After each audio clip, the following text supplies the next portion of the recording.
मैं आपको एक सरल प्रक्रिया सिखा सकता हूं, बस उसे कीजिए। जीवन नाटकीय रूप से बदल जाएगा। एक ऐसी बुद्धिमत्ता जिसे आपने कभी सोचा नहीं था कि संभव है, वो आपकी होगी।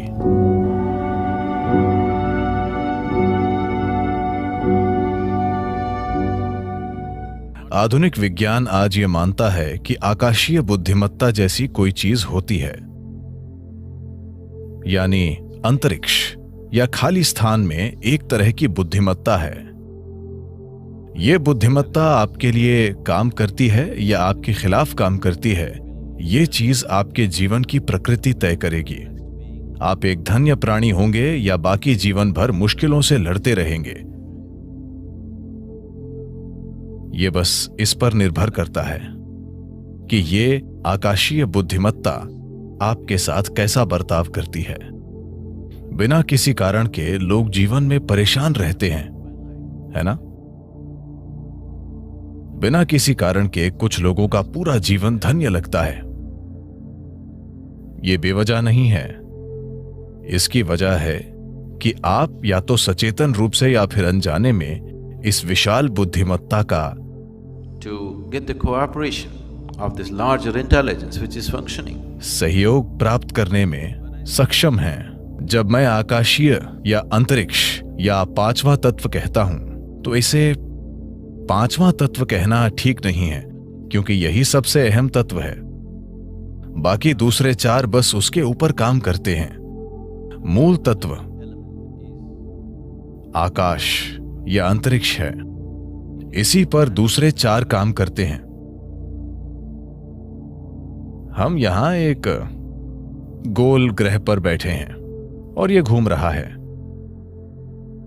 पृथ्वी का घूमना, सौर मंडल, हर चीज। मैं चाहता हूं कि आप ये जान लें कि आकाश ने हर चीज को अपने स्थान पर थाम रखा है। आप अपने स्थान पर अपने आप नहीं बैठे हैं, इसीलिए नहीं कि आपके पास बैठने के लिए नितंब हैं।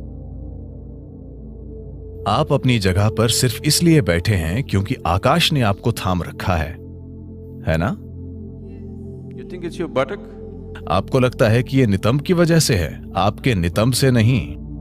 आकाश ने आपको थाम रखा है। आकाश ने पृथ्वी को अपनी जगह पर थाम रखा है। यह आकाश है जिसने सौर मंडल को थाम रखा है। यह आकाश है जिसने इस आकाश गंगा को थाम रखा है। आकाश ने ही पूरे ब्रह्मांड को थाम रखा है और कोई तार नहीं बंधा है।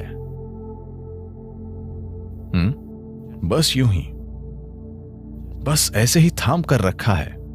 अब ये आकाश, अगर आप जानते हैं कि इसका सहयोग कैसे लें, अगर आप जानते हैं कि अपने जीवन में आकाश का सहयोग कैसे प्राप्त करना है, तो आपका जीवन धन्य होगा। मैं आपको एक सरल प्रक्रिया सिखा सकता हूं, जो वैसे भी हमेशा आप में से आधे लोग नहीं करेंगे। आप बस इतना कीजिए। सूर्योदय के बाद सूरज के 30 डिग्री का कोण पार करने के पहले, 30 डिग्री का मतलब इतना, 30 डिग्री के कोण को पार करने से पहले आकाश की ओर देखें और आपको आज थामने के लिए नमन करें। जब यह 30 डिग्री को पार कर जाता है, दिन के दौरान किसी भी समय ऊपर देखें और फिर से नमन करें। सूर्यास्त के बाद एक बार फिर ऊपर देखें और नमन करें। ऊपर किसी भगवान को नहीं, बस आकाश को। आपको आज थामने के लिए बस ऐसा कीजिए। जीवन नाटकीय ढंग से बदल जाएगा। क्या आपने गौर किया है कि तेंदुलकर भी ऊपर देखते हैं? और क्या आपने देखा है कि सिर्फ वे ही नहीं, प्राचीन काल से जब इंसान ने युद्ध जीते या महान सफलता के क्षणों में, क्योंकि अनजाने में एक एहसास होता है। ठीक है, उनमें से कुछ लोग ऊपर वाले को देख रहे होंगे, पर उनमें से ज्यादातर जो लोग चोटी पर चढ़ने में सफल हुए, माउंट एवरेस्ट पर, तो यह स्वाभाविक रूप से होगा। क्या आपने ये देखा है, चाहे वो भाव स्पंदना या साम्यमा, जब आपने अनुभव के शिखर को छुआ, तब क्या आपने गौर किया कि आपका शरीर आभार से भर जाता है? शरीर भी आपकी जागरूकता के बिना ऐसे हो जाता है क्योंकि कहीं ना कहीं एक समझ है, एक बुद्धिमत्ता मौजूद है जो ये पहचानती है। आप इसे सचेतन होकर दिन में 3 बार करें। अगर आपको इससे सहयोग मिलता है तो जीवन जादुई तरीके से चलेगा। एक ऐसी बुद्धिमत्ता जिसे आपने कभी सोचा नहीं था कि संभव है, वो आपकी होगी, क्योंकि एक बुद्धिमत्ता जो आपकी समझ से परे है अभी यहीं पर काम कर रही है ना? क्या ये नहीं कर रही है? ये वो बुद्धिमत्ता है जो ब्रह्मांड को थामे हुए है। ये वो बुद्धिमत्ता है जो सृष्टि का गर्भ है। It is in the womb of that intelligence all creation is happening. उस बुद्धिमत्ता के गर्भ में सारी सृष्टि घटित हो रही है और इसे आपके लिए नकारा नहीं गया है, उस तक पहुंच रोकी नहीं गई है। बात सिर्फ ये है कि आपने अभी उस ओर देखा ही नहीं। बात सिर्फ इतनी है कि आप अपनी छोटी सी दुनिया में इतने तल्लीन हैं।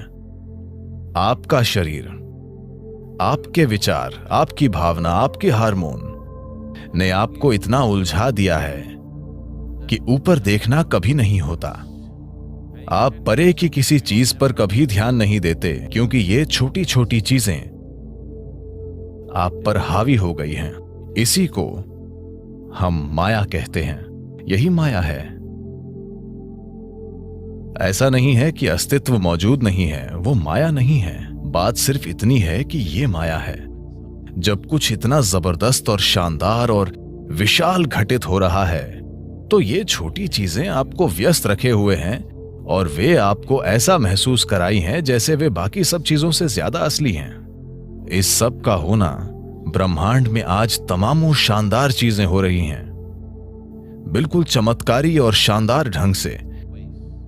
लेकिन विचार का एक छोटा सा कीड़ा आपके सिर में घूम रहा है और आपको व्यस्त रखता है। आया नहीं? यही माया है। क्या आप समझे?